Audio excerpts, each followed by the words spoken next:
Assalamualaikum warahmatullahi wabarakatuh. Berjumpa lagi bersama saya Muminah di YouTube channel saya. Nah, pada video kali ini saya mau membahas tentang kewirausahaan lagi, yaitu tentang selling skill, customer service, service excellence, making money without money. Nah, nanti kita akan bahas satu persatu. Baiklah, kita bahas materi yang pertama, yaitu tentang selling skill. Apa sih itu selling skill? Sebelumnya, sebagai seorang wirausahawan, sangatlah penting untuk memahami apa itu selling skill. Nah, jadi selling skill adalah kemampuan yang dimiliki oleh seseorang untuk menjualkan suatu produk, baik itu berupa barang ataupun jasa. Nah, selling skill ini erat kaitannya dengan manipulatif, membujuk, menekan, dan juga menarik perhatian seseorang. Namun sesungguhnya menjual itu adalah menjelaskan logika dan benefit dari sebuah keputusan. Semua orang butuh selling skill untuk meyakinkan bahwa idenya itu masuk akal kepada calon investor. Meyakinkan bahwa proyek yang akan dia kerjakan itu akan mendatangkan keuntungan.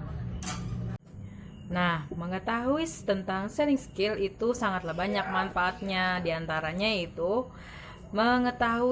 mengerti cara bernegosiasi dengan baik, belajar untuk lebih dekat dengan calon customer ataupun juga pembeli, belajar mengenal atau mengetahui ketekunan, belajar akan kedisiplinan.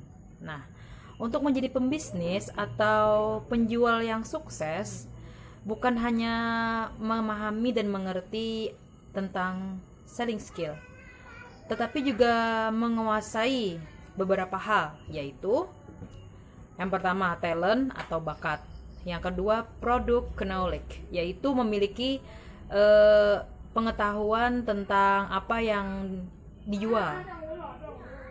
Nah, adapun kunci untuk meningkatkan selling skill itu ada beberapa, yaitu diantaranya yang pertama mengetahui target konsumen, yang kedua mengetahui daya beli konsumen, yang ketiga mengetahui lingkungan target, yang keempat motivasi dari orang sukses, yang kelima hindari persepsi negatif, yang terakhir komunikasi.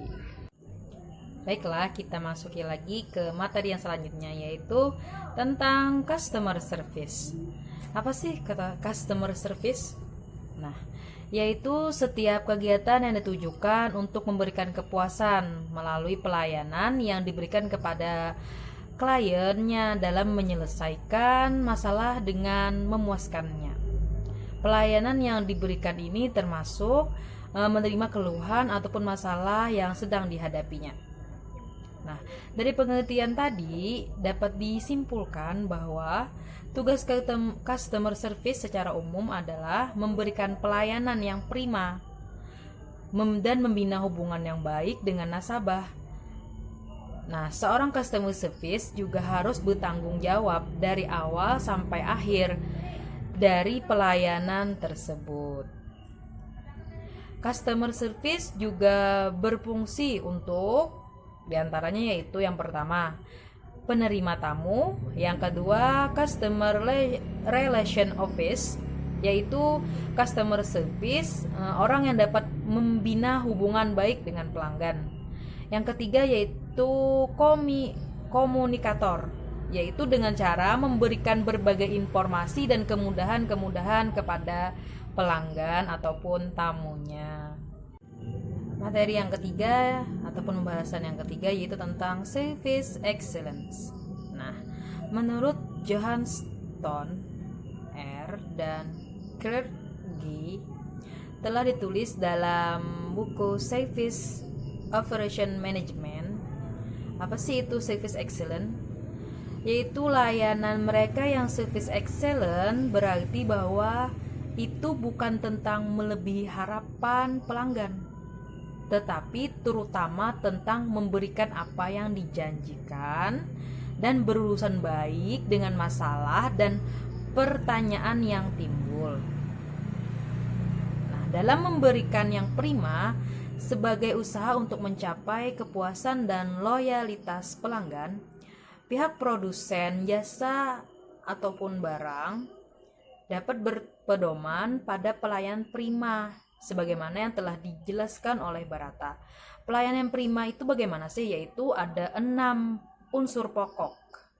Yang pertama yaitu kemampuan, yang kedua sikap atau attitude, yang ketiga penampilan, yang keempat perhatian, yang kelima tindakan atau action, yang keenam tanggung jawab. Nah, adapun hal yang harus dilakukan customer service dalam memberikan pelayanan yang prima, bagaimana sih? Yaitu menguasai informasi tentang perusahaan beserta produk yang ingin dijual, produk ataupun jasa yang ingin dijual. Yang kedua yaitu mengenali sikap klien dan apa yang dibutuhkan klien. Yang kelima, memberikan pelayanan secara ramah dan sopan. Yang keempat, mendengarkan keluh kesah dengan baik dan berupaya memberikan solusi secara cepat dan tepat. Yang kelima, meminta maaf apabila melakukan kesalahan. Baiklah, kita bahas yang materi terakhir yaitu tentang making money without money. Nah, ini adalah salah satu istilah yang cukup sering diucapkan beberapa tahun terakhir ini. Selain meraup dolar, bisnis online, dan lain-lainnya, istilah ini memiliki arti bahwa mencari uang tanpa uang. Dan bisa juga mempunyai makna membuka usaha tanpa modal. Nah, walaupun begitu, setiap usaha pasti menggunakan modal atau juga disebut terutama masalah finansial yang minim untuk meraih keuntungan yang besar.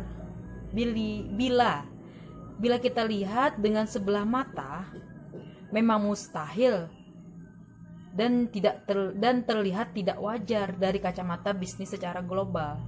Namun, di making money dan without money ini bekerja secara normal, namun dengan baik dan langkah kerja yang di atas normal. Nah, salah satu cara mendapatkan uang tanpa modal yaitu bekerja pada orang lain. Namun sekarang lebih membutuhkan seorang wira swasta yang berdedikasi baik daripada 1000 pekerja yang berkualitas. Nah, karena itulah untuk mengurangi pekerja maka ada baiknya untuk membuka usaha baru. Hal ini sejalan dengan making money without money. Karena permasalahan utamanya adalah membuka usaha baru itu pasti terkendala modal yang berupa finansial. Dengan making money without money ini, maka kendala finansial itu mampu teratasi. Nah, dalam dunia usaha, salah satu bidang yang memungkinkan menggunakan modal finansial ini yang paling minim yaitu bahkan tidak mengeluarkan modal sedikit pun, yaitu adalah distributor.